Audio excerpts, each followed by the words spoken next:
What's going on, bros and girls? Today I'll be reviewing one of my favorite headsets to date, and this recently released Sennheiser G4ME ZERO professional noise blocking gaming headset. This is the successor to the well-reviewed Sennheiser PC350 Special Editions, with upgrades to the materials, comfort, and in my opinion, its looks. And I've done a full unboxing of these G4ME ZEROs, which goes into greater detail on these upgrades and improvements. As some of my longtime subscribers know, this is actually the fourth Sennheiser product I've covered, with both unboxings and reviews for all of them, all of which I've came out extremely impressed with.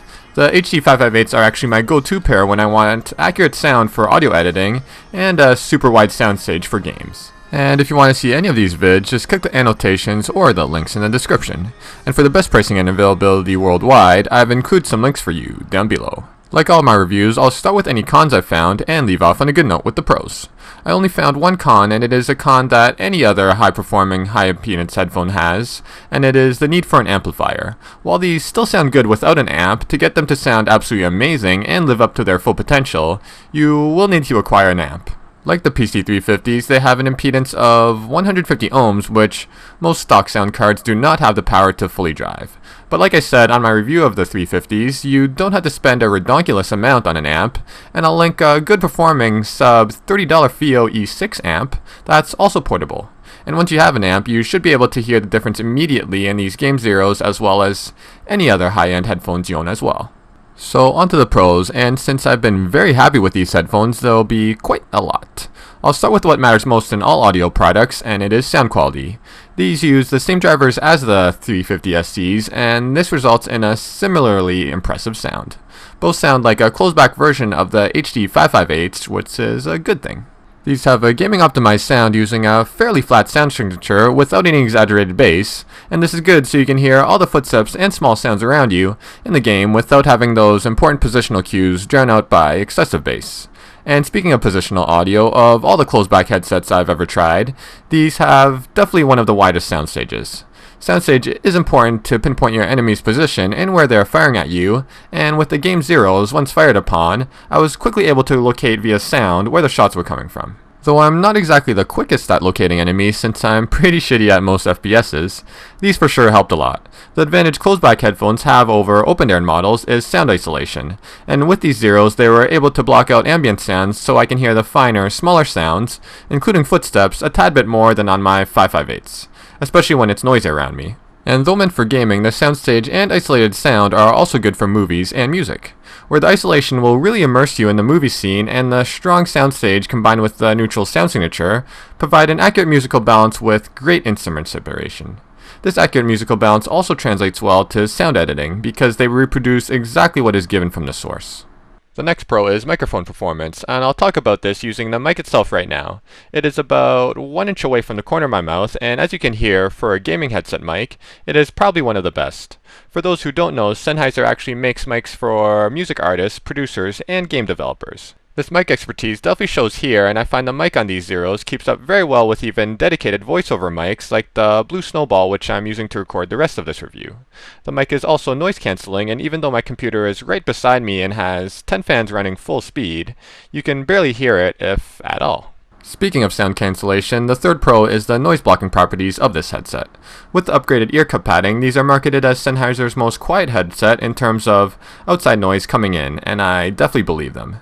Like I touched on before, these block out the majority of ambient noises, which means while gaming you won't have any distractions from the outside world, and everything you hear will be coming from the game itself, and not your cat meowing wanting to get fed or your roommate having sentimental moments with their significant other.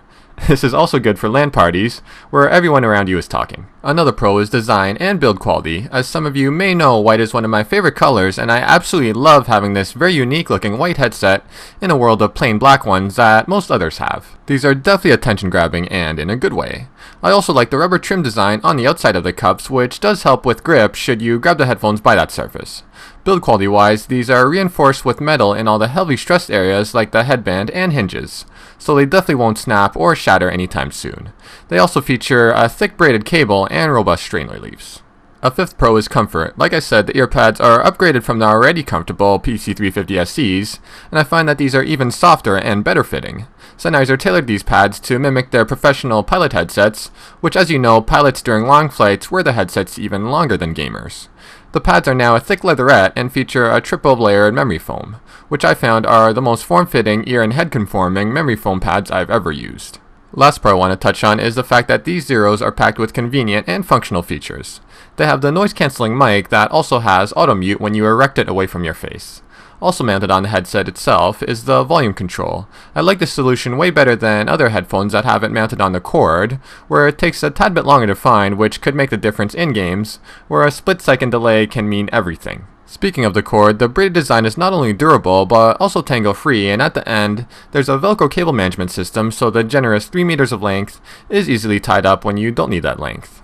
Lastly, the foldable design is a nice touch that not many other headsets can say they can do, and the included hard case to place them in is extremely compact and protective to take with you to any gaming event you go to. So all in all, unless you are completely oblivious, I really love this headset. Everything from the top-notch sound, which is great for games as well as music and movies, to the beautiful white design I can't praise enough. Though these are a bit pricey, I think they are well worth it to anyone who wants the absolute cream of the crop in gaming performance and gaming experience. Just make sure you get an amp. For closed-back headsets, these are one of the best, especially for first-person shooters. But let me know in the comments which headset you would pick if you had to choose one in any price range. I'd really like to hear your opinions and get some discussion going. Also, I have quite the collection of gaming headsets now, and I was thinking of doing a gaming headset roundup. So let me know with a thumbs up or comment if you want to see that.